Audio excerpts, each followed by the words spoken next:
Bonjour à toutes et à tous et bienvenue à cette sixième édition de Wati et vous.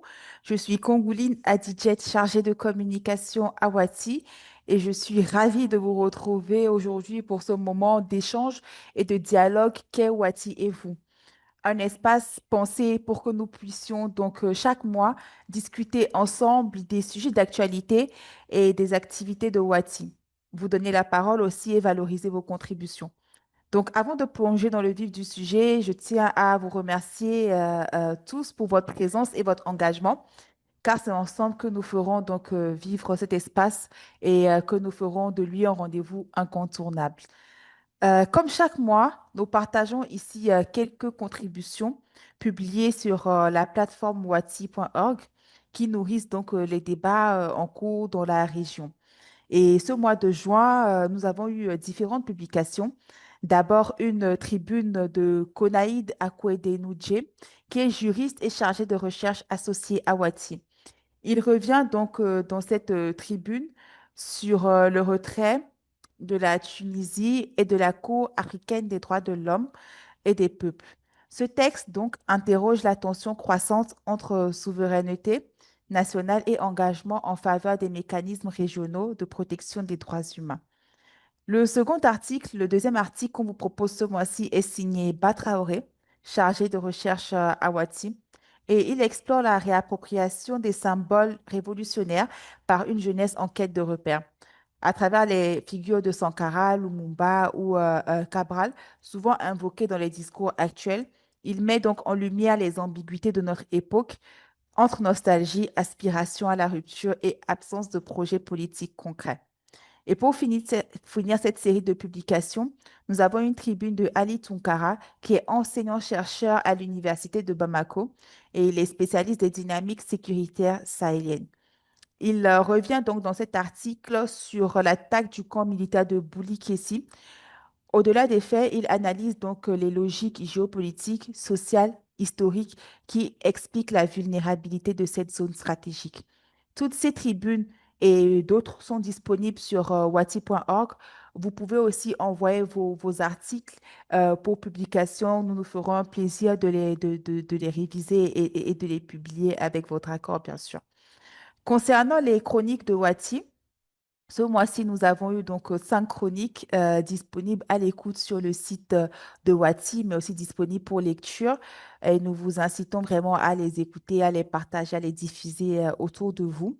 Premièrement, nous avons une chronique sur l'élection à la tête de la BADS et les critères de légitimité dans les processus de désignation au sein des institutions africaines. Nous avons une réflexion sur les tragédies en cours à Gaza et au Sahel et l'effondrement des repères moraux dans les conflits contemporains. Pour continuer, une alerte sur les logiques de pouvoir à vie, notamment en Côte d'Ivoire et au Togo, et leur implication pour la stabilité démocratique. Enfin, un plaidoyer pour un investissement massif dans l'éducation et la recherche. Et pour finir, une dernière chronique sur la démocratie substantive, en écho aux assises africaines de la démocratie tenues à Dakar. Toutes ces chroniques, comme je le disais tantôt, sont disponibles sur le site de Wati, mais aussi sur YouTube, Spotify et SoundCloud pour votre écoute. Enfin, un zoom sur notre thème du jour, hein, qui est l'intelligence artificielle. Et le thème du jour qui se place donc dans le prolongement d'une initiative que Wati a lancée en 2022 sur l'intelligence artificielle en Afrique de l'Ouest. Dès 2022, Wati a donc fait le choix de se saisir de cette question pour ouvrir un espace de réflexion autour des impacts de l'intelligence artificielle sur nos sociétés. Convaincu que les transformations en cours appellent une réponse collective, structurée et ancrée dans nos réalités. Aujourd'hui, alors que les usages de l'intelligence artificielle s'intensifient dans le monde entier, il devient encore plus crucial de réaffirmer la nécessité d'une approche régionale.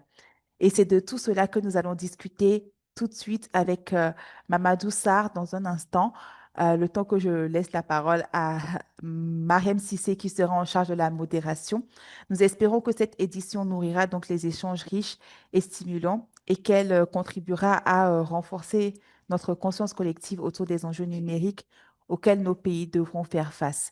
Merci à tous pour votre participation et je rappelle encore que cette discussion est participative, donc n'hésitez pas à commenter dans la discussion et aussi à poser vos questions ou à demander la main pour qu'on ouvre vos micros pour vos contributions ou vos questions euh, que vous voudriez poser de vive voix. Merci beaucoup et excellent échange à toutes et à tous. Merci. Merci beaucoup, Adi. Bonsoir à tous et à tous, les personnes qui sont connectées sur ce Zoom, mais également celles qui sont en train de nous suivre sur le live Facebook. Adi l'a rappelé, ce sixième numéro de Watiez-vous est consacré à un thème qui est important pour le Sénégal, pour la région Afrique de l'Ouest, mais aussi pour tout le continent. C'est intelligence artificielle et souveraineté numérique en Afrique de l'Ouest, opportunités, risques et construction dans l'écosystème autonome. Et donc, cette discussion sera orchestrée autour de 3 temps. Le premier temps sera consacré à une discussion un peu sur qu'est-ce que c'est qu'il y a, quels sont les bénéfices et quels sont les dangers, surtout pour notre région. Ensuite, un temps sera consacré à un peu les stratégies pour construire un écosystème numérique autonome et inclusif pour l'Afrique de l'Ouest. Et enfin, la dernière partie de cette discussion sera consacrée aux échanges, donc avec vous les participants, que nous invitons à contribuer massivement, comme Adji l'a rappelé. Peut-être avant de commencer, vous présenter notre intervenant du jour, qui est Mamadou Sarr, responsable du site web et technologie à Wati. Il est donc diplômé en génie logiciel et spécialiste en développement web, mobile et en sécurité des systèmes d'information. Il est certifié spécialiste en digitalisation par le ministère de l'Enseignement supérieur et de la formation professionnelle du Sénégal. Mamadou est également membre actif de la communauté technologique Galsen-Dev, où il participe à la promotion des compétences numériques locales et au partage de connaissances entre jeunes développeurs. Il est également le fondateur de l'association Yatal Numérique, qui est une initiative citoyenne qui vise à démocratiser l'accès aux outils numériques sous la devise le numérique partout et pour tous. Donc, c'est notre intervenant du jour qui est un peu notre spécialiste en intelligence artificielle et qui va partager avec nous ses réflexions sur la question et bien sûr sur les éléments de cette question qui concernent notre continent et la région ouest-africaine. Mamadou, donc, pour démarrer, la première question que je vais te poser directement, c'est de nous dire qu'est-ce que l'intelligence artificielle? On en entend beaucoup parler ces derniers jours, mais je crois qu'il est important de revenir un peu sur les bases et savoir réellement qu'est-ce que l'intelligence artificielle. Merci pour l'introduction et la présentation, Mariam. Bonjour à toutes et à tous et merci de participer à cette session de Watiez-vous consacrée à un thème majeur, l'intelligence artificielle et la souveraineté numérique en Afrique de l'Ouest.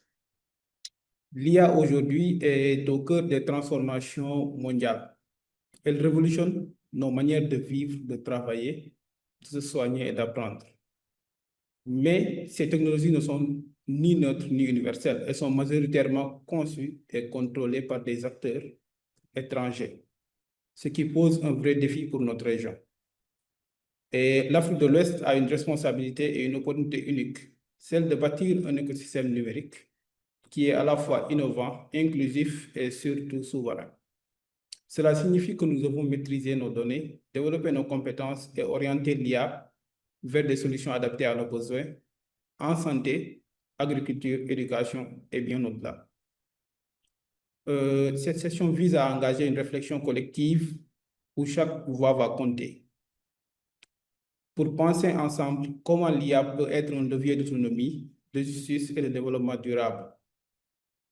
L'IA, par définition, permet à des machines de simuler des compétences humaines, c'est-à-dire par l'apprentissage, par la décision, et repose sur des algorithmes capables d'extraire des modèles à partir de grandes quantités de données qu'on appelle Big Data et d'effectuer des tâches que seuls les humains accomplissaient auparavant, comme reconnaître des images, comprendre des textes, prendre des décisions en fonction d'objectifs définis. On a différents types d'IA. On a les IA génératives qui sont plus communs, comme on peut citer l'exemple de ChatGPT, l'exemple du modèle français Claude. Ces IA sont basées sur ce qu'on appelle des LLM, des modèles de langage qui interprètent du texte. On peut aussi dire que l'IA on peut aussi dire que l'IA transforme les économies, la santé, l'agriculture, l'éducation. Elle nous permet d'optimiser notre productivité productivité, permet une meilleure allocation des ressources, améliore le processus décisionnel et ouvre la voie à de nouveaux services numériques accessibles. L'IA nous permet de pouvoir déléguer les tâches qu'on effectuait auparavant au quotidien, de pouvoir faire nos recherches, de pouvoir nous servir en tant qu'expert pour nous aider à résoudre des problèmes qu'on rencontre au quotidien. En fait, l'IA, c'est un ensemble, c'est un écosystème, un ensemble d'outils qui nous permet d'être plus performants et d'optimiser notre travail. Merci beaucoup, Mamadou, pour cette introduction claire un peu qui revient justement sur ce qu'est l'IA. J'ai beaucoup entendu stimuler la capacité humaine, déléguer, rendre plus performant. Et donc, on est encore un peu loin de la substitution que les gens, en tout cas, parlent tout le temps, mentionnent tout le temps parlant de l'IA. Peut-être qu'on va revenir sur ça plus tard. Et la prochaine question que j'aimerais te poser, c'est surtout pourquoi ces intelligences artificielles-là que tu viens de présenter deviennent aujourd'hui un enjeu stratégique pour le monde, mais surtout pour l'Afrique de l'Ouest, et à qui un peu profitent les systèmes d'intelligence artificielle qui sont aujourd'hui déployés dans la région. Les systèmes d'IA qui sont aujourd'hui déployés dans le monde présentent un enjeu majeur parce qu'elles bouleversent plusieurs secteurs de l'économie. C'est-à-dire, elles changent la manière de travailler, elles changent notre comportement par rapport aux technologies, notre rapport par rapport à l'information, notre rapport par rapport aux ressources, notre rapport par rapport à la recherche, notre rapport par rapport à l'éducation. Elles transforment les économies, elles transforment des secteurs. En quoi faisant? En optimisant la productivité des humains.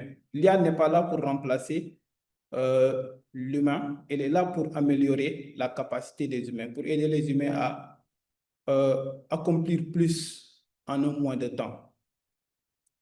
Donc, elle permet une meilleure allocation des ressources, elle permet aussi d'améliorer les ressources décisionnelles et ouvre la voie à de nouveaux services numériques accessibles. Et pourquoi c'est une opportunité pour l'Afrique de l'Ouest? Elle permet de réduire la fracture numérique, c'est-à-dire de réduire les inégalités au niveau d'accès à certains services. C'est-à-dire, elle permet d'optimiser les services, que ce soit étatique, que ce soit d'organismes privés. Elle permet d'optimiser ces services-là pour nous rendre la vie un peu plus facile. C'est un outil aussi de souveraineté technologique et d'innovation.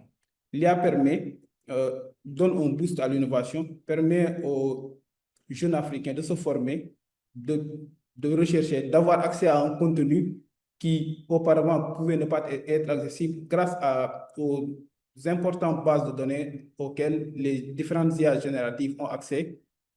On peut se former partout et n'importe où. Donc, l'information devient accessible.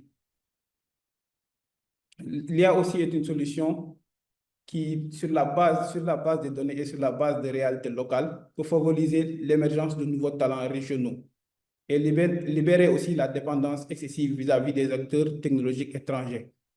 Au lieu de dépendre des technologies, c'est-à-dire l'Afrique de l'Ouest, l'Afrique en général est consommateur en matière de technologie. L'Occident produit la technologie et nous consommons la technologie. L'IA peut nous permettre de pouvoir démocratiser cela, nous former au même niveau que les Occidentaux et pouvoir valoriser nos talents régionaux qui pourront nous permettre d'avoir une souveraineté et de nous développer localement, développer notre propre vision de l'IA locale. Et en ce moment, ces technologies-là profitent aux grandes puissances étrangères, aux grands groupes comme les GAFA, c'est-à-dire Google, Amazon, Facebook, Microsoft. Ce sont ces groupes-là qui sont derrière les grands modèles IA qu'on utilise à ce jour. Et les pays de la région gagneraient à avoir une stratégie régionale, c'est-à-dire cumuler nos forces, cumuler nos savoirs et créer notre propre base de connaissances pour pouvoir, à la suite, entraîner des IA qui seront conformes à nos réalités et qui seront adaptés à nos défis auxquels nous faisons face dans le continent, plus particulièrement en Afrique de l'Ouest. Sur une différence. Non, vas-y, tu peux. sur différents secteurs, que ce soit la santé, l'éducation et l'agriculture. La question que j'allais te poser justement, c'est est-ce qu'on est suffisamment préparé? Est-ce qu'on a les prérequis en termes de cadre juridique, en termes de recherche, de cadre technologique, justement pour tirer maximum de ces intelligences artificielles et aller vers la souveraineté numérique dont tu parles? Je pense que juridiquement, le cadre reste à désirer. Partout en Afrique de l'Ouest, on n'est pas tellement outillé sur le plan juridique.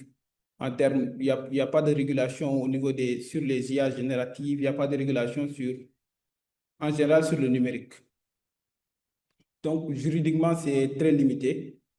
Donc, ce sera l'une des recommandations qu'on fera à la fin, c'est-à-dire améliorer sur le plan juridique, améliorer l'environnement juridique autour de tout ce qui est IA et de tout ce qui est numérique.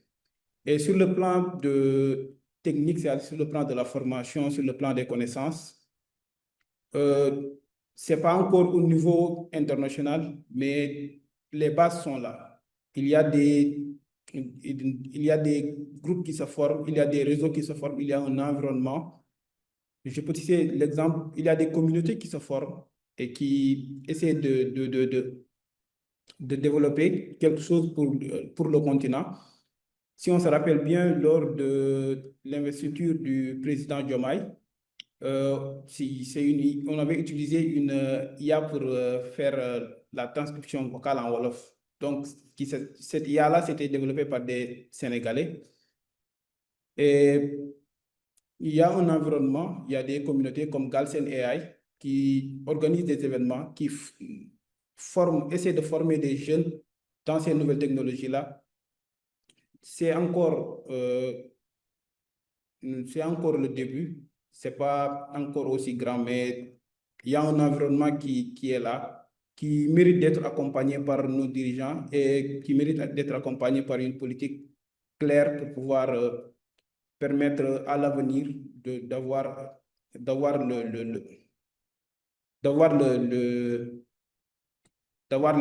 les bonnes personnes outillées techniquement pour pouvoir relever les défis qu'on fera face avec ces technologies-là.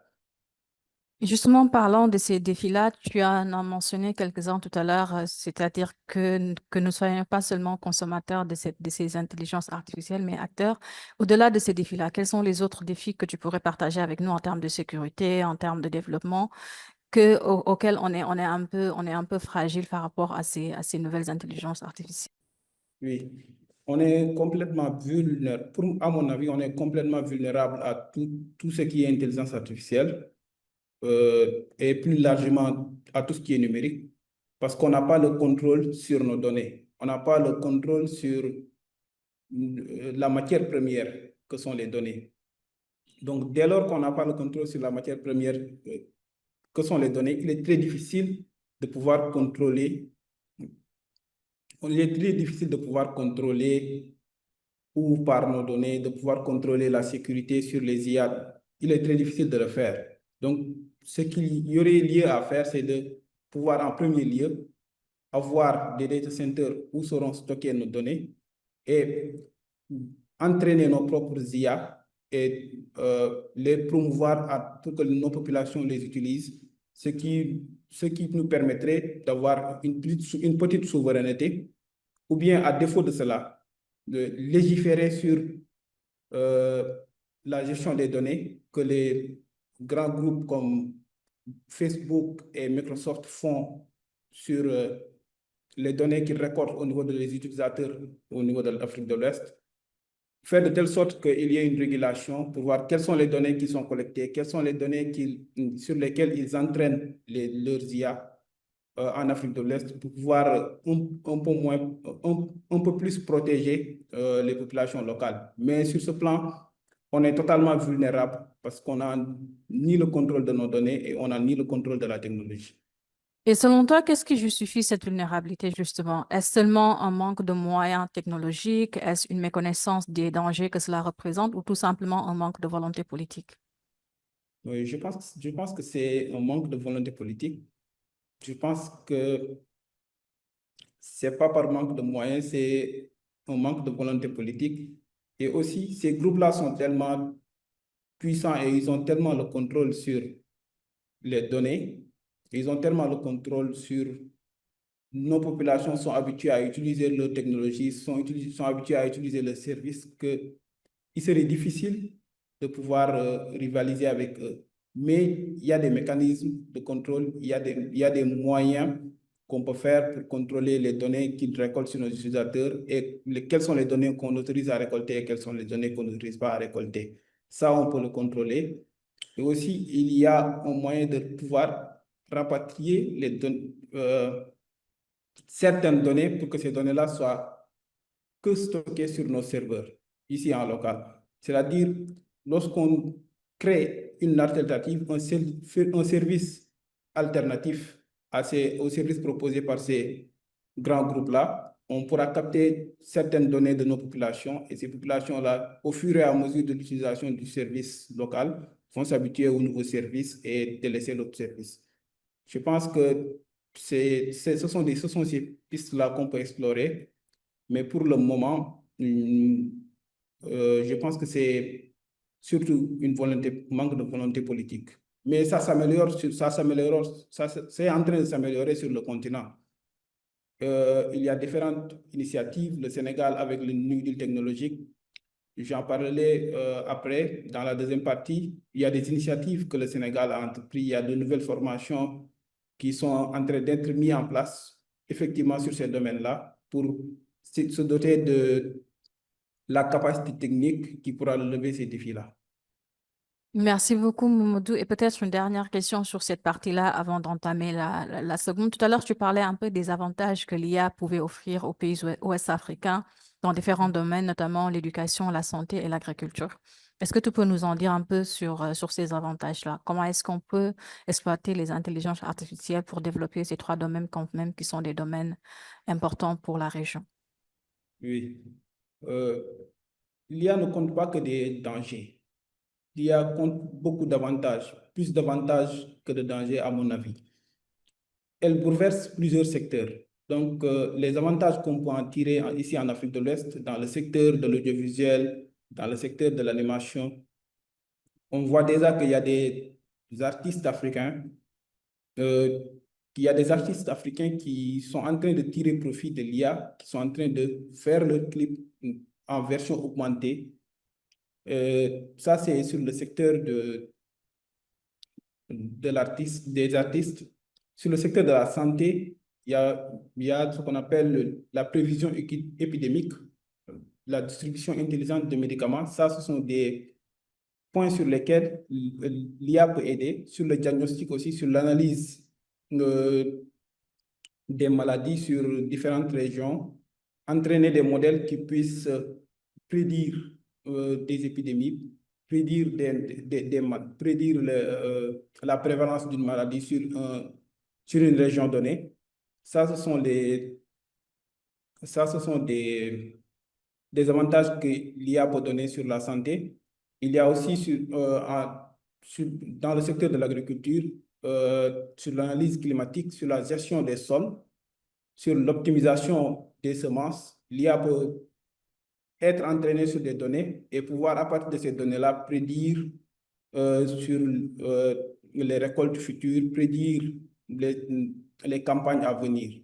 Sur l'éducation, l'IA peut permettre de manière encadrée, parce que c'est un peu délicat sur l'éducation, l'IA peut permettre la personnalisation de l'apprentissage, c'est-à-dire mettre en place ce qu'on appelle des tuteurs encadrés, c'est-à-dire un tuteur qui peut aider l'enfant à pouvoir évoluer, mais tout en ne prenant pas la place de réflexion de l'enfant. C'est tout ce qui est l'enjeu sur l'IA et l'éducation. Parce que le danger, c'est que l'enfant quand l'enfant dépend trop de l'IA, l'enfant ne va plus penser de lui-même.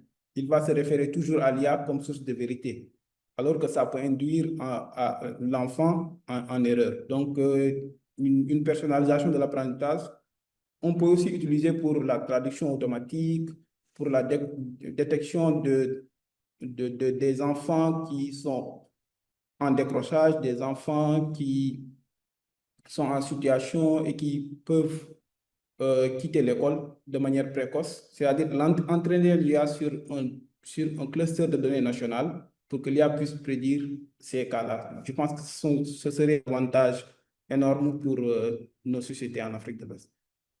Des avantages, oui, qui semblent être énormes, mais j'imagine qu'ils nécessitent quand même qu'il y ait des stratégies pour construire un écosystème numérique qui soit surtout autonome et inclusif.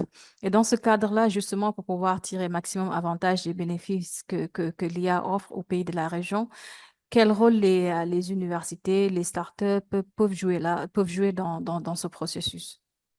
Oui. Avant cela, je voudrais aussi dire que dans le marché stratégique de l'Afrique de l'Ouest, quand même, les États commencent à se bouger. Il y a une stratégie qui se forme. On commence à prendre, euh, les enjeux du numérique et de l'IA au sérieux. On commence à mettre des stratégies nationales claires dans ce secteur, ce qui a aussi valu que pour la première fois, 13 pays d'Afrique ont été classés dans les 100 pays, au niveau du classement du Startup Blink de 2025. Et dans le top 100, il y a 4 pays de l'Afrique de l'Ouest, qui soit le Nigeria, qui est à la 66e place, le Cap-Vert qui est à la 75e place, le Ghana à la 81e place et le Sénégal qui est à la 92e place. Et ce classement est basé et mesuré sur 3 axes d'évaluation, sur le volume, c'est-à-dire mesuré par le nombre de startups, d'incubateurs et d'événements tech organisés dans le pays concerné, sur la qualité, c'est-à-dire évalué à travers les investissements et la présence de licornes, de nouveaux startups qui émergent, ainsi que l'environnement, comprenant la collectivité, la fiscalité du pays, la stabilité politique du pays. Donc, c'est sur tous ces critères que ce classement se fait et c'est quand même une évolution que 4 pays de l'Afrique de l'Ouest figurent dans le top 100. Revenons à la question sur le rôle des universités, des startups et des États. Donc, les universités ont un rôle crucial sur l'avenir de l'IA en Afrique de l'Ouest. C'est-à-dire, tant qu'il n'y aura pas la formation, tant qu'il n'y aura pas des parcours dédiés au numérique, où les gens seront formés aux différents métiers qui tournent autour du numérique, certes, l'IA est plus populaire et on parle d'IA, c'est l'actualité, mais il y a tout un écosystème autour du métier du numérique et tout un écosystème au niveau de l'IA. Il y a le machine learning, deep learning. On a besoin de tous ces profils techniques-là pour pouvoir construire un écosystème viable. Donc, les universités jouent un rôle central et ils doivent faire cela en construisant des programmes dédiés, que ce soit la création de BTS, la création de masters en IA, pourquoi pas. Les startups, leur rôle, c'est dans l'innovation, c'est-à-dire amener de nouveaux produits, résoudre les problèmes locaux en utilisant le numérique, en utilisant l'IA. Donc, donner aux populations des services, proposer aux populations des services en utilisant les technologies du numérique et l'IA. Pour les États, c'est de fournir le cadre, en premier lieu juridique et légal, définir une stratégie nationale, encadrer les investissements, que ce soit en infrastructure, que ce soit légal pour que les entrepreneurs puissent aller vers les bailleurs de fonds et se faire financer leurs projets dans le numérique et dans l'IA. Il y a aussi la nécessité d'encadrer juridiquement le traitement des données, que ce soit des IA d'ici ou bien des IA étrangers. Il est nécessaire créer un cadre juridique qui permettra d'encadrer la collecte de données et la collecte et l'utilisation des données des utilisateurs d'Afrique de l'Ouest. Et dans cette partie, je voudrais signaler qu'il y a que le ministère de l'Enseignement professionnel au niveau du Sénégal a lancé il y a quelques jours un BTS Data IA.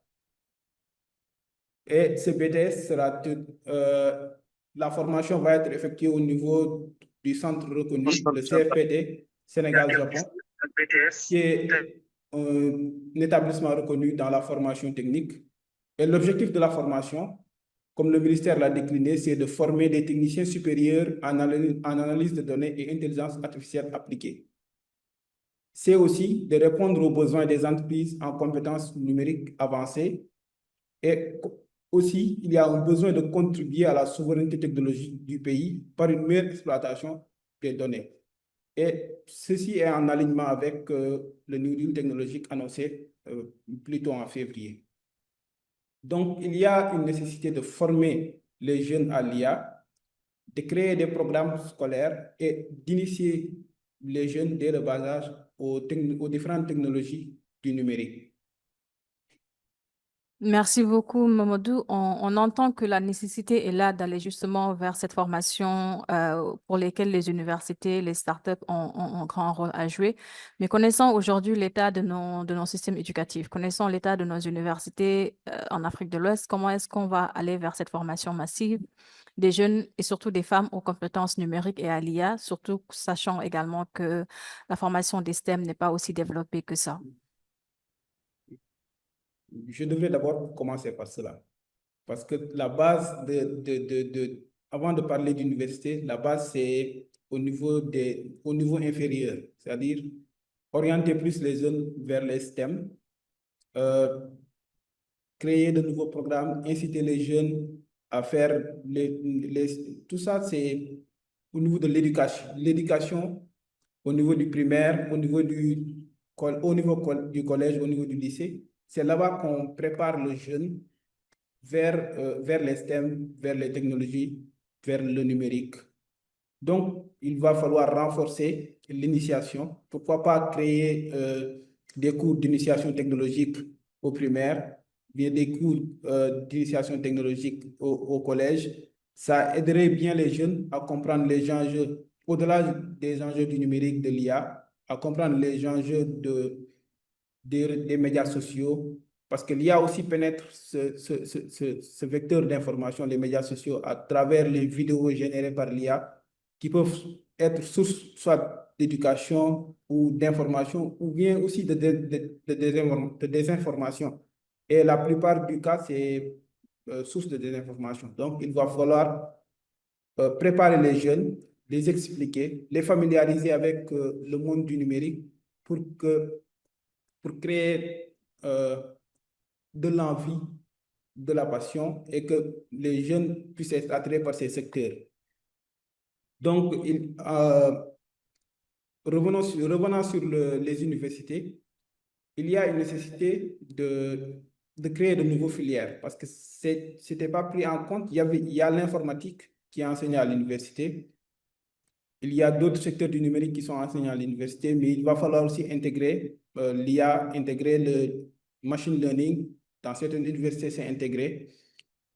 Former les jeunes sur ces métiers techniques-là, inciter les jeunes aux mathématiques, qu'ils soient passionnés, les faire aimer les matières scientifiques, parce que c'est la base de toutes ces technologies-là, de l'IA, du deep learning, du machine learning.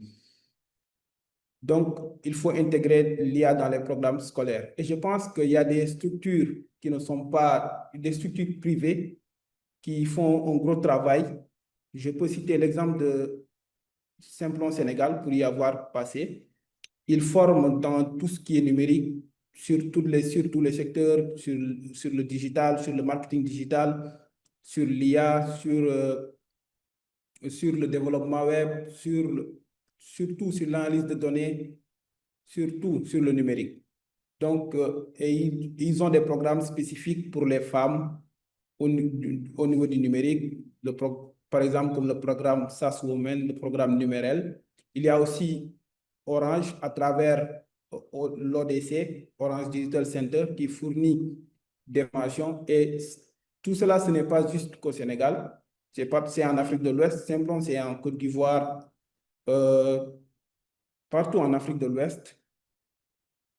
Orange ODC aussi, c'est partout en Afrique de l'Ouest, partout où il y a Orange, il y a l'ODC, et ils fournissent des formations au niveau du numérique, des formations en data, des formations en IA. Je pense que nos universités publiques devraient s'inspirer de ces modèles-là et créer des parcours, des programmes scolaires qui vont permettre l'émergence de ce secteur-là, qui vont renforcer les compétences techniques des jeunes pour qu'ils puissent investir et développer ce secteur. Merci beaucoup, Mamadou. Juste rappeler aux participants qui sont connectés sur le Zoom qu'ils peuvent intervenir directement en utilisant juste l'option lever la main pour que leur micro soit activé. La question que j'avais est un peu en rapport avec ces initiatives-là dont tu viens de parler, Mamadou. Ce sont des initiatives portées par des entreprises privées, mais est-ce qu'au niveau régional, est-ce qu'on a d'autres initiatives quand même qui sont inspirantes et qui pourraient être mises en avant, mises en valeur? Oui. Au niveau régional, il y a d'autres initiatives comme les initiatives que j'ai citées. Il y a des startups, il y a Data Science Africa qui s'active au Kenya, au Nigeria, en Afrique de l'Ouest, au Nigeria et au Sénégal. Il y a le projet AI for the Africa qui promeut une intelligence artificielle éthique et inclusive, une intelligence artificielle qui respecte nos us et coutumes et les mœurs de l'Afrique de l'Ouest. Une intelligence artificielle en adéquation avec notre valeur. Nos valeurs. Il y a aussi des laboratoires d'IA locaux, des communautés locales au Ghana, au Bénin et en Côte d'Ivoire qui s'activent et qui organisent des rencontres sur l'IA qui essaient de faire vivre l'écosystème. Il y a un écosystème de deep learning Indaba qui a été organisé l'année dernière ici au Sénégal, à l'université Amadou Mahtar Mbow. Et la prochaine édition, malheureusement, ce n'est pas en Afrique de l'Ouest, la prochaine édition, c'est au Rwanda. Ce sera au Rwanda. Donc, c'est un écosystème qui permet aux différents acteurs africains de pouvoir se rencontrer, de pouvoir discuter des enjeux, discuter de la trajectoire à donner à l'IA, discuter des différentes innovations un peu partout en Afrique de l'Ouest. Et pour cela aussi, je voudrais citer que dans le domaine de la santé, il y a une start-up qui fait un gros travail qui s'appelle Kera Health. Et récemment, cette start-up a été financée par la Société financière internationale, qui est une filiale de la Banque mondiale dédiée au secteur privé. Et ils ont annoncé un financement de 10 millions de dollars au niveau de la start-up Kera Health. Et cet apport financier permettra à la start-up Kera Health d'améliorer l'accessibilité et l'efficacité des soins de santé en ciblant des populations vulnérables, notamment les femmes et les travailleurs du secteur informel. Cette start-up est dirigée par le chercheur Moustapha Cissé, qui est un chercheur en IA. Et cette start-up est spécialisée dans tout ce qui est traitement de données de santé en utilisant l'intelligence artificielle pour faire de l'apprentissage et de la prédiction. Donc, tout ça, ce sont des initiatives locales qui sont prises par des privés, accompagnés parfois ou non par des gouvernements pour valoriser l'IA en Afrique de l'Ouest. Merci beaucoup, Mamadou, pour ces éléments de réponse qui nous permettent quand même de clarifier un peu où est-ce qu'on en est en tant que région sur l'utilisation des IA, mais aussi les avantages qu'on peut tirer de l'utilisation de ces intelligences artificielles. Je vois qu'il y a quelques questions dans le chat que je vais transmettre avant de continuer de mon côté. On a une question de M. Borou Pikoura qui demande: est-ce que l'intelligence artificielle peut contribuer à lutter contre les fraudes et la corruption dans les administrations africaines? Merci pour cette question intéressante. qui touche un peu à un sujet d'actualité, qui touche toutes les administrations en Afrique de l'Ouest, les fraudes. Donc, je pense que l'IA peut aider à résoudre ces problèmes-là, mais pas que l'IA. On parle de l'IA et de souveraineté numérique. Et quand on parle de numérique, il y a différents mécanismes qui peuvent permettre de lutter contre les fraudes et la corruption. La première, c'est de digitaliser les services administratifs. C'est-à-dire, la plupart de nos services administratifs sont dépassés par le temps. On est toujours dans de la paperasse, dans du papier, dans de l'écrit. Donc, avec des services digitalisés, on peut on peut limiter la marge d'erreur et limiter les cas de fraude. Et après avec cela, on peut y ajouter des modèles d'IA pour entraîner l'IA aux différents cas, au cas de fraude et aux cas qui sont bons, pour que l'IA puisse elle-même détecter s'il y a une fraude au niveau du système ou s'il n'y a pas une fraude au niveau du système. Donc, avant d'introduire l'IA pour détecter des fraudes ou d'utiliser l'IA pour lutter contre les fraudes dans nos administrations africaines, le premier défi, c'est d'assurer une bonne digitalisation de nos administrations africaines en premier lieu. Et en second lieu, penser à intégrer l'IA, entraîner sur les données de nos administrations pour qu'ils puissent prédire ou bien détecter des cas de fraude et les reporter aux autorités pour prise de décision. C'est bien de préciser que la prise de décision finale revient aux autorités. On a une autre question de Ousmane Tessa qui demande quel lien existe entre souveraineté énergétique et l'avènement de data centers souverains au niveau national ou régional et quelle stratégie adopter? Oui, c'est une question très importante parce on était en train de parler de souveraineté numérique, de souveraineté énergétique et l'avènement d'une IA. C'est des questions très liées parce qu'on ne peut pas être souverain sur le plan numérique et sur le plan des IA sans être souverain sur le plan énergétique. Parce on sait tous que les IA qu'on utilise sont tellement énergivores. C'est-à-dire, les IA marchent parce qu'on a des data centers où sont stockés une énorme quantité de données qui tournent 24 heures sur 24. Et ces data centers ont besoin de refroidisseurs et ça consomme beaucoup d'électricité. Donc, il y a lieu d'être souverain ou au moins d'avoir le contrôle sur son énergie pour pouvoir s'avancer sur la construction et sur la construction et sur la mise en place de ces différents équipements que sont les data centers, les serveurs pour faire tourner des IA ou bien des modèles de langage qui sont trop grosses. Donc, ce sont deux questions très liées, la souveraineté énergétique et la souveraineté et la souveraineté numérique. On ne peut pas avoir de souveraineté numérique sans souveraineté énergétique parce qu'on ne pourra pas avoir l'infrastructure derrière pour pouvoir avoir une souveraineté numérique. Donc, le premier point qu'on doit régler, c'est avoir la maîtrise sur notre énergie et après, créer des data centers qui vont avoir la capacité de pouvoir stocker nos données et aspirer à avoir la souveraineté numérique, avoir la souveraineté sur nos données. Mais la souveraineté énergétique reste un point essentiel sur la souveraineté numérique. Merci beaucoup, Momodou. On retient alors que la souveraineté énergétique est liée à la souveraineté numérique dans la mesure où c'est cette souveraineté ou au moins ce contrôle sur nos énergies qui vont nous permettre d'avoir les infrastructures nécessaires pour développer la souveraineté numérique. On a une autre question de Monsieur Ousmane Ly qui parle justement de la question des données, disant qu'on ne peut pas parler d'IA sans données. Est-ce que tu penses, Momodou, que l'absence de données africaines, surtout du sud du Sahara, donc en ce qui nous concerne, pour faire tourner les modèles d'IA. Qu'est-ce que tu penses de Oui, cette absence de données? on ne peut pas parler d'IA sans données. Ça, c'est sûr.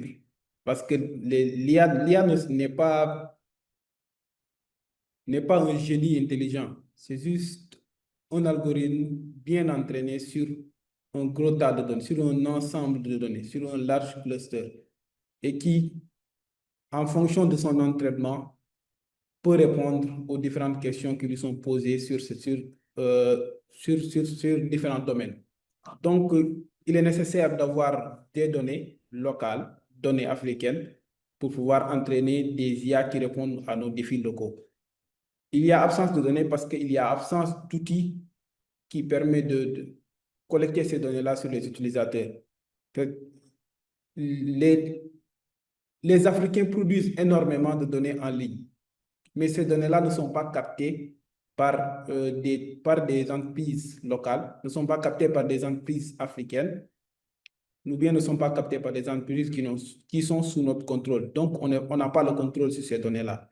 Donc, ce n'est pas une manque de production de données, mais c'est une absence de contrôle sur les données produites en ligne. Même si on dépasse le cas des données produites en ligne, prenons l'exemple d'entreprises comme Yango ou bien comme Bev. Mais c'est une mine d'or de données. Ce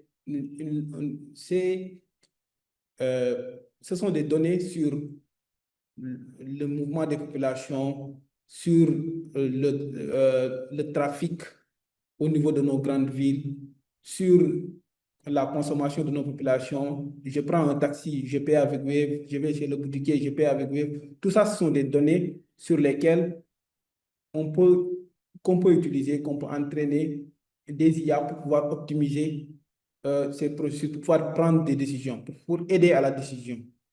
Donc, je pense que ce n'est pas un manque de données, mais c'est un manque de maîtrise sur les données produites par nos populations. Merci beaucoup. Et justement, par rapport à ce manque de maîtrise-là, tout à l'heure, tu disais qu'il y a un certain manque de volonté politique.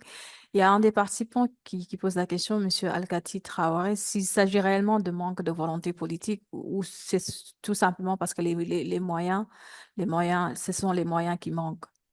Sur cette question-là, je suis partagé parce que certes, pour moi, il y a un manque de volonté politique, mais il y a aussi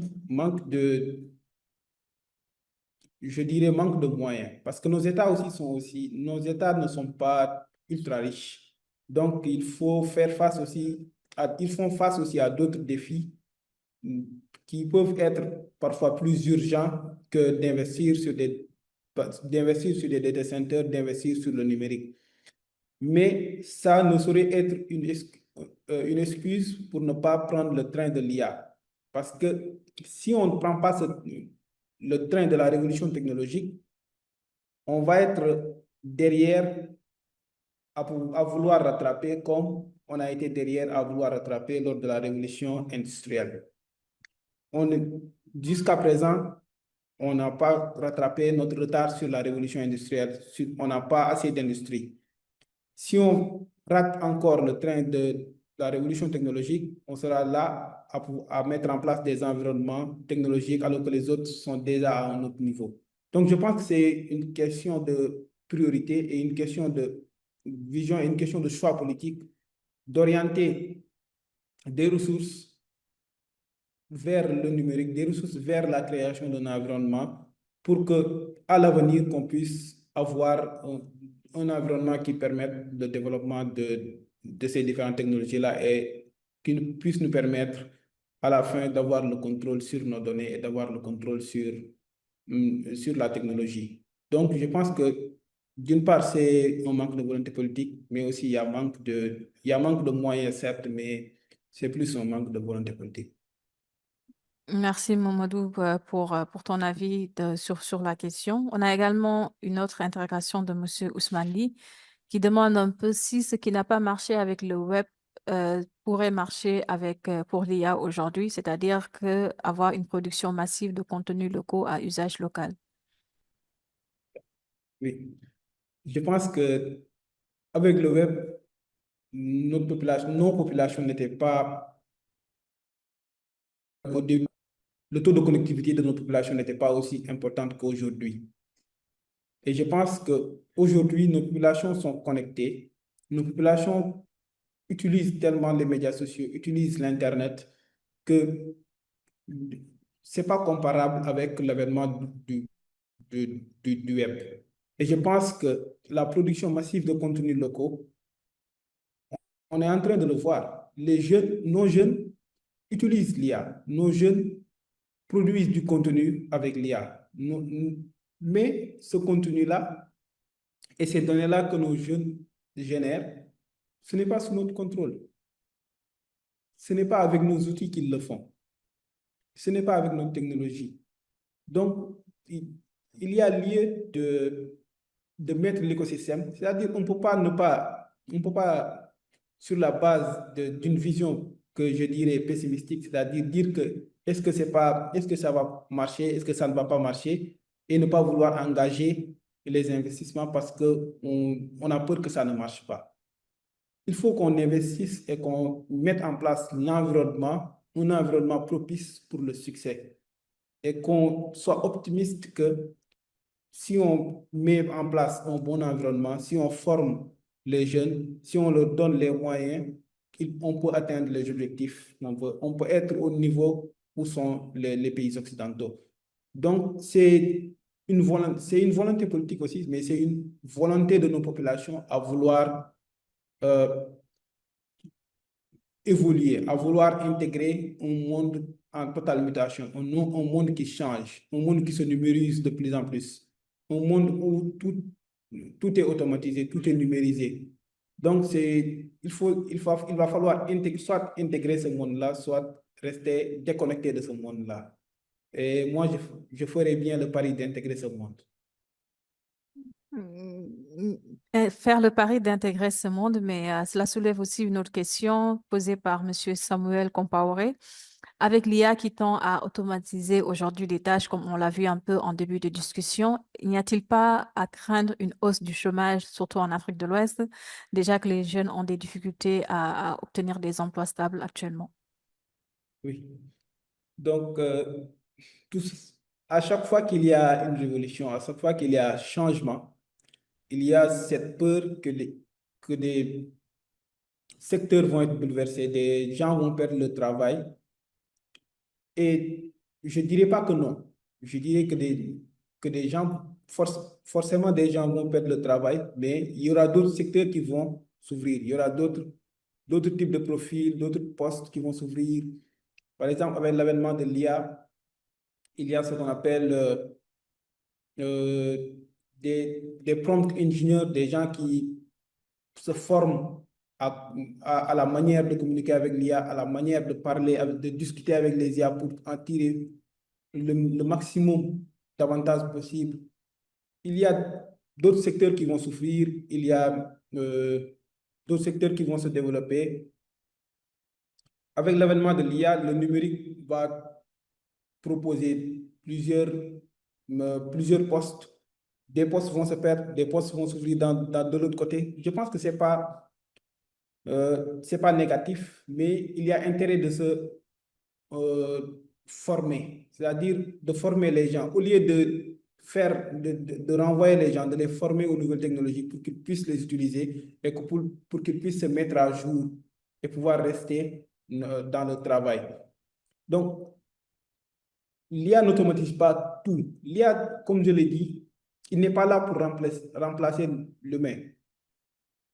On n'en est pas encore à ce niveau. Peut-être que pour certains dirigeants de la tech, c'est l'objectif, c'est-à-dire arriver à ce qu'on appelle l'AGI, c'est-à-dire une IA qui est capable d'elle-même de faire les tâches, de se mettre à jour elle-même, de choisir les tâches elle-même, de s'optimiser elle-même, mais on n'en est pas encore là. Là où on en est, ce sont des IA qui augmentent la capacité de l'humain. C'est là où on en est. Donc, je pense que ces IA-là ne sont pas là pour amener les hommes au chômage, mais plutôt les accompagner, augmenter leur capacité et leur permettre d'atteindre leurs objectifs plus rapidement. Et je pense que ceux qui vont être pessimistes et qui ne veulent pas utiliser ces IA-là pour augmenter leur capacité, ce sont ceux-là qui vont perdre le travail. Non pas à cause de l'IA, mais à cause de la compétition que ceux qui utilisent l'IA vont leur faire. Donc, à cause de cela, ils peuvent perdre le travail. Donc, l'IA offre aux jeunes de l'emploi, mais il ne le retire pas de l'emploi. Il faut simplement mettre le cadre, mettre l'environnement et former les jeunes. Donc, il ne faut pas être réfractaire au changement, mais plutôt chercher à s'adapter, en À ça. peut-être améliorant ses compétences numériques et donc être dans une logique peut-être de formation continue pour intégrer les nouvelles possibilités possibles avec l'IA dans la façon de travailler, dans la façon d'optimiser un peu son potentiel, son expérience et ses connaissances. On a également une autre question de monsieur ou madame Avi Momeni du Cameroun qui demande un peu quelle stratégie d'éducation devons-nous mettre en place en Afrique pour contrecarrer un peu l'utilisation de l'intelligence artificielle à des fins de manipulation de conscience des plus jeunes qui ont un peu tendance à absorber à travers les réseaux sociaux des fictions qu'ils prennent pour la réalité. Donc, merci pour cette question intéressante. Donc, c'est ce qu'on disait tout à l'heure sur la nécessité de mettre en place un cadre juridique ou un cadre légal autour de tout ce qui est IA et de tout ce qui est numérique et de tout ce qui est donné. Parce que si on laisse à tout le monde la possibilité d'utiliser les IA pour générer du contenu, utiliser des IA pour diffuser de l'information, tout le monde va le faire. Tout le monde va créer son contenu. Celui qui est mal intentionné va créer son contenu et diffuser cela dans les médias sociaux. Et dans les médias sociaux, on sait tous qu'il y a les moins jeunes et il y a les plus jeunes qui sont là-bas et qui sont manipulables et qui absorbent facilement l'information. Donc, d'où la nécessité de nos États de mettre en place des sanctions, de mettre en place une réglementation, une législation autour de l'IA pour protéger ces couches vulnérables. Pas simplement que les jeunes, mais aussi les femmes contre la désinformation, contre le dénigrement. Tout ça, ce sont des sujets et des points sur lesquels on attend nos États, nos gouvernements pour une stratégie, pour une volonté politique de légiférer autour de ce secteur-là. Parce que c'est un secteur qui évolue et qui évolue rapidement. Et la justice et le cadre légal ne suit pas. Donc, il faudrait que nos États puissent penser à mettre en place le cadre légal, à mettre en place des lois pour protéger les non-citoyens, les couches les plus vulnérables, des dérives qui peuvent occasionner de l'utilisation de l'IA. Avec l'avènement aussi des IA qui permettent de générer des vidéos, on voit que la désinformation augmente. Les gens génèrent de l'information à partir de leur imagination et diffusent ça pour de la vraie information. Et en ayant l'objectif de pouvoir soit dénigrer quelqu'un ou bien manipuler une couche vulnérable de la population. Donc, cela incombe à nos États de mettre en place le cadre légal et les stratégies nécessaires pour pouvoir protéger leur population. La question que j'aimerais poser justement pour poursuivre par rapport à cela, c'est que en dehors du cadre légal qui doit être mis en place par les États, on est d'accord. Est-ce que nous-mêmes, en tant que citoyens, on n'a pas une part de responsabilité, j'ai envie de dire, dans ce qu'on consomme en tant comme contenu? Et là, parlons des plus jeunes, je pense un peu aux parents qui, on se rend compte aujourd'hui qu'à un très, très, très, très jeune âge, les enfants sont exposés, parce que tu le rappelais tout à l'heure, on a une connectivité qui est beaucoup plus développée, on a un accès au web, aux réseaux sociaux qui est plus développé. Donc, en dehors de tout ce qui est cadre légal, réglementaire, quelle est notre responsabilité à nous en tant que citoyens sur ce qu'on choisit de consommer et l'utilisation qu'on choisit d'en faire? Oui. Notre responsabilité est totalement engagée en tant que citoyen sur ce que nous partageons, sur ce que nous likons. Comme je le dis toujours, ce que nous partageons sur le web, notre responsabilité est engagée. Ce que nous likons sur le web, notre responsabilité est engagée. Les posts sous lesquels nous commentons sur le web, notre responsabilité est engagée. Parce que si c'est de la désinformation, si c'est du contenu qui vise à manipuler une couche vulnérable de la population et qu'on like ou bien qu'on commente ou bien qu'on partage, nous participons à amplifier le message. Nous apprenons à l'algorithme qui est derrière. Nous lui disons que ce message-là, c'est un message qui doit être partagé à beaucoup plus de personnes. Dès qu'on like, dès qu'on partage ou dès qu'on commente, c'est comme si on approuvait le message. Donc, cela nous incombe à nous, personnes. Cela nous incombe aux citoyens qui est informé de voir ce qu'il, de bien modérer ce qu'il like ou bien ce qu'il partage sur les médias sociaux, tout en ayant une pensée citoyenne, c'est-à-dire ne pas penser qu'à lui, penser aux couches les plus vulnérables. Peut-être que lui, il peut naviguer à travers tout cela, mais il y a des jeunes, il y a des gens qui ne sont pas aussi informés que lui, qui ne peuvent pas naviguer tout cela. Mais la responsabilité de nos États aussi est toujours engagée sur ce plan, du fait que on ne peut pas compter sur les populations pour pouvoir protéger les autres, c'est-à-dire les couches les plus vulnérables. Donc, les populations peuvent être bienveillantes, c'est-à-dire voir le contenu qu'ils sont en train de promouvoir sur les médias sociaux, le contenu qu'ils partagent, le contenu qu'ils like. Mais ce sont aux États de protéger les différentes couches en mettant en place des sanctions, en mettant en place une vraie politique autour de l'IA générative, de ce qu'on peut générer et publier, et aussi protéger les gens. Parce qu'avec l'IA générative, on peut usurper soit l'identité de quelqu'un, sa voix, sa photo, monter une vidéo. Donc, il faut qu'il y ait derrière une législation pour pouvoir protéger toute la population. Merci beaucoup, Mamadou. Et donc, on va retenir que bien sûr qu'il y a la responsabilité de l'État, mais que tout ce qui est développement d'IA ne doit pas ne doit pas seulement concerner l'aspect technique, l'aspect numérique, mais surtout prendre en compte tout l'ensemble en faisant ces sanctions, mais aussi une éducation, j'ai envie de dire, et une sensibilisation sur le danger que cela représente et notre responsabilité. Avant de revenir aux autres questions sur le chat, on a une main levée de Martin Sawadogo, à qui on va donner la parole. Merci. Je voudrais remercier Monsieur Sarr pour sa présentation et ses réponses. Je voudrais juste apporter quelques éléments à la discussion et poser quelques questions.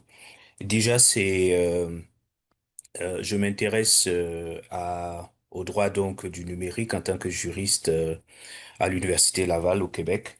Et je travaille sur ces questions depuis quelque temps. Et en écoutant Monsieur Sarr, j'ai l'impression qu'il dit qu'en réalité, il y a comme un vide juridique dans nos États. Mais je voudrais peut-être relativiser ce propos parce qu'il y a quand même récemment que ce soit au Sénégal, au Burkina Faso, dans les États en Afrique de l'Ouest et même au-delà, il y a des textes qui sont adoptés, il y a des institutions qui sont créées et qui sont même pour la régulation donc des réseaux sociaux. Les textes existent, des organes, des autorités indépendantes de régulation existent, que ce soit au Mali, au Burkina, au Sénégal, etc. Et donc, ce n'est pas tant le cadre juridique. Vous savez, l'IA, c'est une technologie numérique. Et dans nos textes, on a beaucoup de textes qui parlent des technologies numériques. Donc, on n'est pas obligé de faire comme l'Europe avec beaucoup de réglementation. J'ai même comme l'impression qu'il y a eu une inflation normative. Et ça, ce n'est pas une bonne chose, hein. Trop de textes tuent les textes, en fait. Donc, les technologies, l'IA est une technologie numérique. Et heureusement, dans nos États africains, il y a des textes, bien évidemment, qui sont adoptés et qui concernent les technologies numériques. Donc, on peut les interpréter de manière large pour inclure l'IA et justement constater donc que l'IA est bel et bien encadrée. On n'est pas obligé d'adopter des textes qui parlent uniquement de l'IA, puisque l'IA n'est qu'une forme de technologie numérique. Donc, c'est le premier point. Et le deuxième point, moi, je pense que, Monsieur Sarr, est-ce que véritablement, vous avez eu le temps de voir un peu l'état de nos finances publiques, les États africains? Parce que, contrairement à vous, moi, je pense que ce n'est pas une question de volonté politique. Vous pouvez bien vouloir développer, mettre des data centers, etc. Mais est-ce que vous connaissez l'état de nos finances publiques? Vous parlez tout à l'heure des GAFAM. Les GAFAM, quand vous prenez ne serait-ce que Google, vous regardez le chiffre d'affaires de Google, vous cumulez, vous regardez donc, vous regardez le budget du Sénégal, du Mali, vous additionnez donc les budgets donc de nos États en Afrique de l'Ouest, ça ne fait pas le poids devant donc ce que Google peut gagner ou de ce que Facebook, Meta peut gagner. Donc, alors que les technologies, il faut de l'argent pour les implémenter. Donc, on a beau vouloir, nos États peuvent vouloir, mais s'il n'y a pas de l'argent, donc je pense que la réflexion, de mon point de vue, devrait s'orienter vers la mobilisation des ressources, des financements. Et au niveau de nos États, avant d'aller demander de l'aide à l'extérieur, etc., d'ailleurs, ils vont pas nous donner, chacun se cherche. Et il faut essayer à notre niveau, dans les États africains, de mobiliser les ressources en luttant sérieusement contre la corruption. Vous avez vu récemment le rapport au Burkina Faso de la Cour des comptes qui montait, même au Sénégal, le problème de la gestion financière. Le président et le Premier ministre ont été très transparents, même si cela a coûté bien sûr des points au Sénégal d'un point de vue donc du classement donc de la notation financière. Donc il y a un problème de lutte contre la corruption qui fait qu'on perd beaucoup d'argent. Au niveau donc de la fiscalité, on a encore des problèmes d'évasion fiscale, d'incivisme fiscal. Et tout ça, c'est de l'argent qu'on perd, sans compter le détournement des deniers publics, s'il vous plaît. Combien de gens ont été au Sénégal récemment, il y a eu des condamnations. Monsieur ça, vous êtes bien informé. Au Burkina, etc., on a des élites qui détournent de l'argent. Et cet argent part où, monsieur Sarr? Donc, avec cet argent, on aurait pu donc véritablement mettre ensemble ce qu'on gagne pour essayer donc d'implémenter un certain nombre de solutions pour l'IA et pour de manière générale pour les technologies. Donc je pense que nous devons être responsables. Et il y a également le régionalisme. Vous oubliez cela. Les pays africains individuellement ne pèsent pas. Que fait l'Union africaine? C'est vrai qu'ils ont adopté récemment une stratégie sur l'IA, etc. Mais nous devons mettre nos ressources ensemble. Le professeur Kizerbo, qu'est-ce qu'il disait? Bakizerbo, Cheikh Anta Diop, que vous connaissez très bien, il dit, ben, il faut s'unir ou périr. Nous ne pouvons pas aller seuls, nous n'avons pas, nos ressources ne sont pas suffisantes. Donc moi, je pense que il faut que nos organisations, donc au niveau donc régional, puissent s'unir, puissent mettre les ressources en commun pour développer justement ces technologies-là. Et Merci beaucoup, Monsieur Sawadogo. Oui, allez-y, s'il vous plaît, rapidement. pour terminer, le dernier point, s'il vous plaît, si vous me permettez, c'est par rapport à la pensée critique. Je pense que c'est bien de dire que les États doivent légiférer, mais il est extrêmement important que les jeunes retournent à la lecture pour développer la pensée critique face aux technologies. Je vous remercie. Merci beaucoup à vous. On a une deuxième main levée de Monsieur Ousmane Ly. Monsieur Ousmane Ly. Oui, vous m'entendez? Oui, très bien. Ok, parfait. Merci bien, Monsieur Sarr, pour cette brillante présentation. Alors, moi, j'ai juste une remarque à faire. Cette remarque est par rapport au fait que, avec l'intelligence artificielle, nous commençons chacun à créer beaucoup de données. Et ces données sont des données qui sont générées par l'IA. Et l'IA apprend sur les données.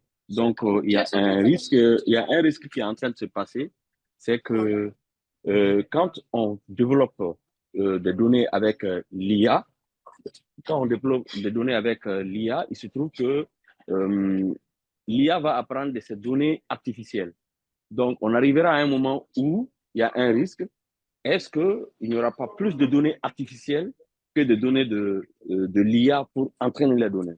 Donc, ça a un problème qui arrive dans les systèmes, qui est le problème de la créativité.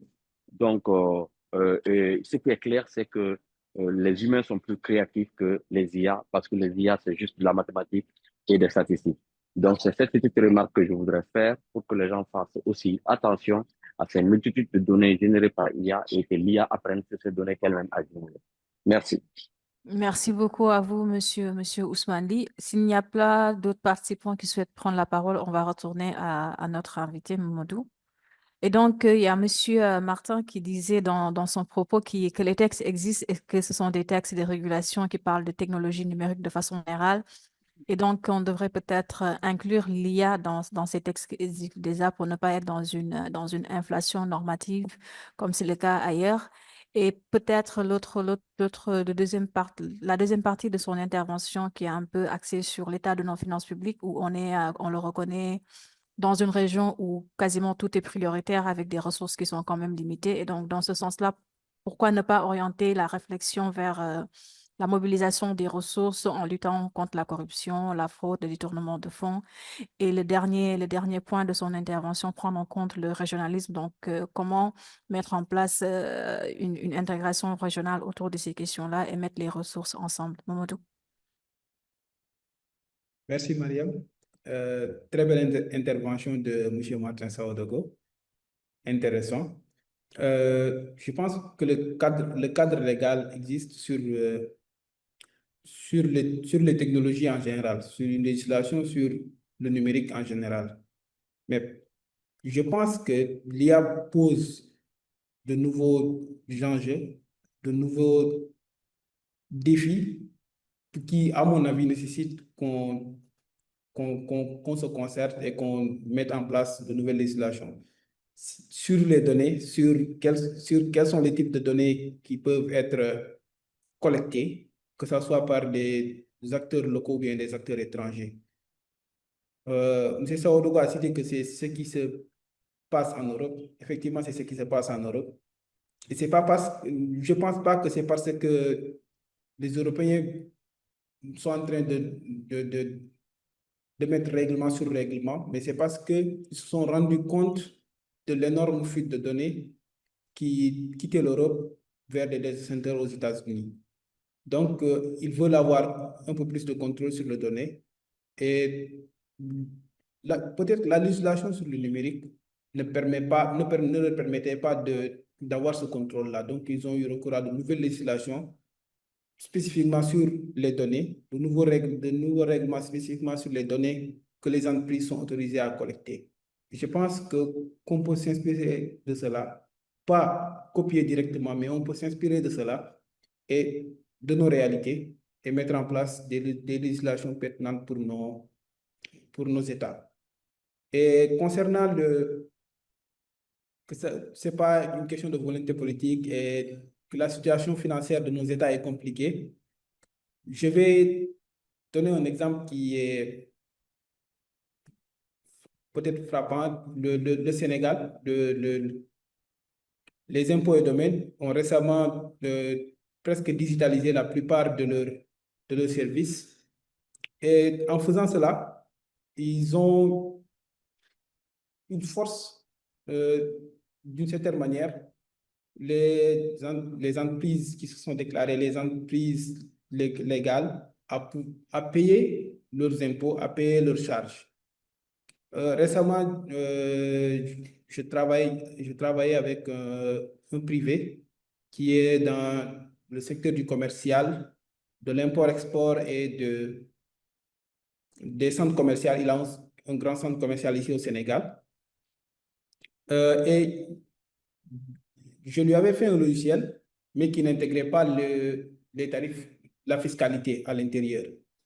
Et récemment, la semaine dernière, il m'a appelé, et on était dans sa voiture, on discutait, il me dit, il me sort maintenant, tout est digitalisé. Donc, les services des impôts, tout est digitalisé. Il faut qu'on intègre la fiscalité parce que lorsqu'ils viendront, ils feront un audit sur le logiciel. Donc, il faut que les factures que le logiciel génère correspondent aux fiscalités de l'entreprise. Donc, je dirais pas que je dirais que c'est un manque d'argent, un manque de budget pour nos États, mais c'est aussi un manque de volonté politique de ma part. Parce que ça, c'est la première étape, avoir la volonté de digitaliser les services.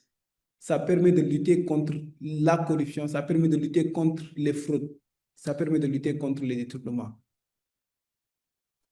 Donc, en dernier lieu, il a parlé du régionalisme, c'est-à-dire de mutualiser nos efforts pour avoir un peu plus d'impact. Je suis d'avis qu'il faut avoir une stratégie régionale, une stratégie commune aux différents pays de l'Afrique de l'Est pour pouvoir mettre en place un écosystème fort. Chaque pays ne peut pas s'isoler et faire sa route elle seule. On n'en a pas les moyens, on n'en a pas les capacités. Mais ensemble, on peut essayer de créer un environnement, un écosystème qui nous permettra demain de rivaliser. Merci beaucoup, Mamadou. Donc, avant d'en venir à l'intervention de Monsieur Lee, je vois qu'on a une autre main levée. Ba Traoré. Oui, bonsoir à toutes et à tous. Merci Mamadou pour ces brillantes interventions. Alors peut-être juste deux ou trois commentaires sur ce qui a été dit. Aujourd'hui, je crois que l'IA, c'est comme un effet de mode que la plupart des États ouest africains essayent de suivre en mettant en place des stratégies, mais sans forcément essayer de se donner les moyens. Avant de parler de volonté politique, il faut peut-être même parler de croyance. Est-ce que certains dirigeants peut-être croient au potentiel africain ou même à l'intelligence artificielle comme quelque chose qui pourra révolutionner notre quotidien, parce que c'est aussi de ça qu'il s'agit. Donc, s'il y a cette croyance, je crois qu'il y aura la volonté et les moyens qu'il faut. Juste pour prendre un exemple, au Mali, on a des initiatives portées par la société civile sur l'intégration de l'IA. On a l'exemple de Robo Mali qui forme des enfants, pas même des jeunes, des enfants à l'intelligence artificielle et à la robotique. Chaque année, il y a des concours internationaux qui sont organisés et chaque année, Robo Mali fait partie des 3 qui sont primés à l'échelle africaine et même à l'échelle internationale depuis 2017. En 2018, le président Ibeka avait même proposé qu'il allait leur donner un siège, mais cela n'a pas été fait. Donc, on ne peut pas aussi occulter cette dimension politique, cette volonté qui souvent manque à nos actions. Au-delà de cela, on parle des GAFAM, mais même l'Europe n'arrive pas à mettre la pression sur les GAFAM parce que c'est des gens c'est des entreprises qui nous utilisent pour faire du profit. Donc, ils nous étudient ce qu'on n'aime pas à travers nos likes, à travers nos commentaires. Donc, c'est difficile, même si l'Afrique devient un bloc, je crois qu'il faut trouver des alternatives aux GAFAM. Donc, Mamadou a parlé de souveraineté. Je suis totalement d'accord parce que la souveraineté permettra de trouver des alternatives pour pouvoir contrer ces GAFAM au lieu d'essayer de les influencer, car même aux États-Unis, on n'arrive pas à les influencer pour autant.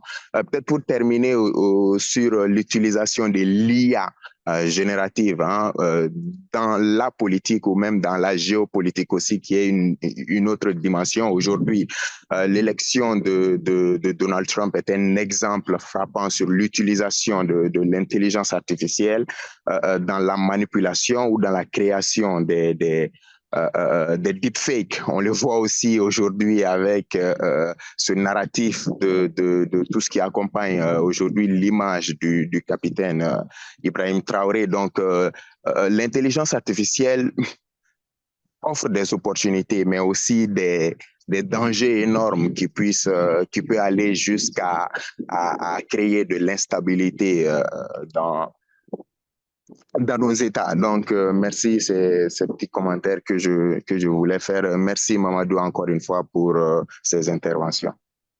Merci beaucoup, Ba, pour cette intervention quand même intéressante, même si petite, qui revient un peu sur les initiatives qui existent, mais également l'aspect sur la volonté politique qui revient un peu. Tu as cité l'exemple du Mali, il y a le Burkina Faso, il y a le Niger, où on a des jeunes qui sont quand même très engagés sur la question. et qui quand même cherchent à développer des innovations avec des moyens qui ne sont pas aussi colossaux que ça. Mais ce qui manque, et comme vous l'avez rappelé tous les deux, c'est un peu cette volonté politique-là et l'accompagnement peut-être institutionnel qu'il faut aller à échelle.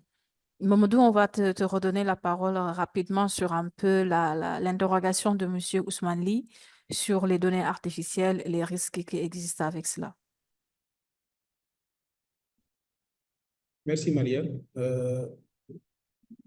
Très bonne contribution de M. Ousmane Ly sur la production de données avec l'IA et le risque qu'on encourt à la longue lorsque l'IA va apprendre des données qu'elle a elle-même produites. Je pense que ça fait partie des risques et des dangers de l'utilisation de l'IA. Et comme tout secteur, c'est un risque auquel il va falloir qu'on trouve des solutions. Il va falloir qu'on réfléchisse à des stratégies pour contrecarrer cela. Dans les grandes entreprises comme OpenAI, ils ont ce qu'on appelle des clusters, des données d'entraînement, des données sur lesquelles l'IA tourne pour travailler, pour retourner les réponses. Donc, ce ne sont pas des données qu'on prend et qu'on donne directement à l'IA. Ce sont des données qui sont, avant d'être données à l'IA, analysées, traitées. C'est-à-dire qu'on fait un travail de pré-traitement avant de pouvoir donner ces données-là à l'IA pour entraînement et de pouvoir mettre en place des clusters de données que l'IA va pouvoir utiliser pour s'entraîner, pour pouvoir donner des réponses lorsqu'on lui posera des questions. Donc, il y a certes le danger que cela arrive, mais il y a des stratégies en place pour que l'IA ne puisse pas être dans une boucle infinie, c'est-à-dire produire des données, apprendre de ces données, produire encore des données, ce qui à la longue va nuire à la créativité. Et pour ma propre part, je pense que l'utilisation non maîtrisée de l'IA tue la créativité. Ça, j'en suis convaincu. Je pense que l'être humain a besoin, comme l'a souligné M. Martin Sawadogo, l'être humain a besoin de lire, l'être humain a besoin de nourrir son esprit pour pouvoir garder sa créativité et son esprit critique. Je pense que c'est important. Je pense que ça doit nous pousser à encadrer l'utilisation des IA, surtout chez les jeunes, chez les plus jeunes, parce que ça peut les influencer, ça peut limiter leur attention, ça peut limiter leur développement et ça peut les handicaper au niveau de leur apprentissage et au niveau de leur scolarité. On a une question justement, Mamadou. Je crois que c'est la dernière question dans le chat sur ce lien-là entre l'IA et l'apprentissage. C'est une question de Monsieur Albert Badou qui dit qu'aujourd'hui, les apprenants du secondaire ainsi que les étudiants du supérieur ont recours à l'IA pour traiter leurs devoirs. Et donc, quels sont les outils dont disposent des enseignants pour faire la vérification, surtout si ces devoirs sont rendus sur un support physique, sur du papier? Merci pour cette question, M. Albert Badou. C'est une question intéressante et c'est une question très importante du fait que l'utilisation des IA, c'est les jeunes pour traiter des devoirs ou bien des examens, mais surtout si ces examens sont à l'écrit, le contrôle est quasi impossible pour l'enseignant.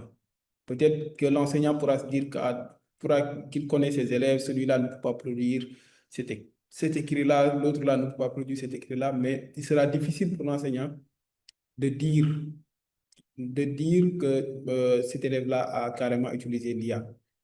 Donc, il est nécessaire d'inciter nos jeunes, de les conscientiser sur l'utilisation de l'IA, parce que ça, c'est une mauvaise utilisation. Si tu laisses l'IA travailler à ta place, et tu faire ton devoir à ta place, l'IA ne va pas te transmettre les connaissances qu'il a utilisées pour pouvoir faire le devoir. L'IA a fait le devoir, tu as eu la note, mais tu es toujours là où tu étais en termes de connaissances, tu es en retard. Et à la longue, à la fin, ça va se faire sentir lorsqu'il sera temps de travailler, c'est-à-dire de faire valoir ses compétences. Parce qu'au moment où développer leurs compétences, toi, tu as utilisé l'IA pour t'aider à valider et à faire les devoirs. Donc, je pense que c'est un danger.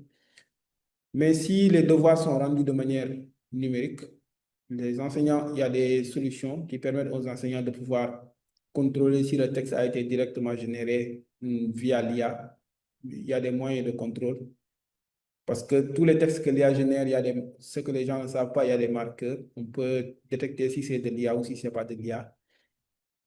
Mais aussi, dans ce cas-là aussi, les jeunes ont d'autres technologies qui peuvent leur permettre de contourner les technologies que les enseignants utilisent pour contrôler les IA. Donc, ce que je pense que l'idéal, c'est de conscientiser les jeunes sur l'utilisation de l'IA pour que les jeunes soient conscients que l'utilisation, que substituer l'IA à sa propre personne ne l'arrange pas lui-même. Pour que les jeunes comprennent que c'est comme si se tirer une balle dans la tête que de donner tout son travail à l'IA, que de laisser l'IA faire tous ses devoirs. Donc, si le jeune comprend que c'est un enjeu d'avenir pour lui, c'est-à-dire que donner à l'IA tout son travail ne l'arrange pas, le jeune ne va pas le faire. Donc, je pense que pour moi, c'est de la sensibilisation à faire, de la conscientisation à faire pour que les jeunes prennent conscience des bonnes utilisations de l'IA et que les jeunes n'utilisent pas l'IA lors des devoirs, des examens ou concours. Et aussi mettre en place des contrôles pour que les jeunes ne puissent pas utiliser les appareils électroniques au moment des devoirs et au moment des contrôles, comme c'est le cas au Sénégal pour l'examen de baccalauréat qui va commencer d'ailleurs demain. Merci beaucoup, Momodou. Et je pense aussi qu'il est important de rappeler que l'intelligence artificielle est avant tout un outil. Un outil, il est fait pour être utilisé.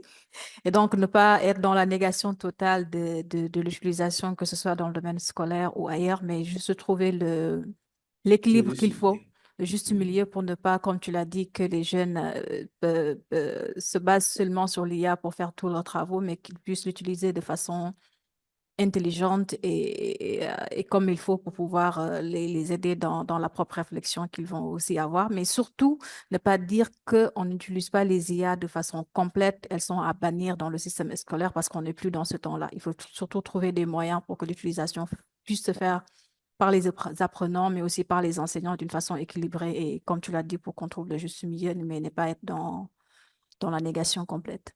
Et donc, nous arrivons au terme de ce dialogue. Voici-vous. Et peut-être la dernière question que je vais te poser, Momodou, c'est aujourd'hui, quelles sont les recommandations clés que tu pourrais partager avec nous justement pour prendre en compte toutes ces questions qui sont relatives à la souveraineté numérique, à l'IA, à la régulation, trois recommandations clés qu'on pourrait retenir avec ton mot de fin. Je pense que les recommandations que je vais faire, c'est adopter une stratégie. Il faudra adopter une stratégie régionale forte et claire parce que je pense que un État à elle seule ne pourra pas faire changer les choses. Il faudra adapter une stratégie régionale forte et claire. En deuxième lieu, former massivement les jeunes et les femmes aux compétences du numérique en investissant sur les infrastructures numériques locales et en soutenant l'innovation locale et qui est adaptée aux besoins réels. Et en dernier lieu, garantir une IA éthique, transparente et inclusive en mettant en place un cadre légal qui permet de protéger les populations et les utilisations. Et en guise de mot de fin, pour moi, l'IA est une chance à condition d'être un outil. C'est important le mot outil. À condition que l'IA est un outil entre nos mains et non un pouvoir au-dessus de nous, elle nous permettra de construire une souveraineté numérique et un projet de démocratie, de développement et de dignité. Elle nous aidera dans la constitution d'un environnement sain, d'un écosystème sain qui nous permettra de tirer avantage des différentes valeurs et des différentes retombées que l'IA offre. Pour moi, c'est ça mon mot de fin. Et utiliser l'IA, mais utilisez-le comme un outil et utilisez-le de manière responsable. Merci. Merci beaucoup, Momodou, pour ce partage tout au long de cette heure et demie. Je remercie également les participants qui nous ont suivis sur Zoom, mais également sur le Facebook Live de Wati. Juste rappeler que l'enregistrement de cette discussion sera disponible d'ici demain sur la page YouTube de Wati et est disponible sur la page Wati également tous les autres dialogues qu'on a eus pour cette année 2025. Merci à tous et on vous donne rendez-vous au mois de juillet pour un prochain Wati et vous.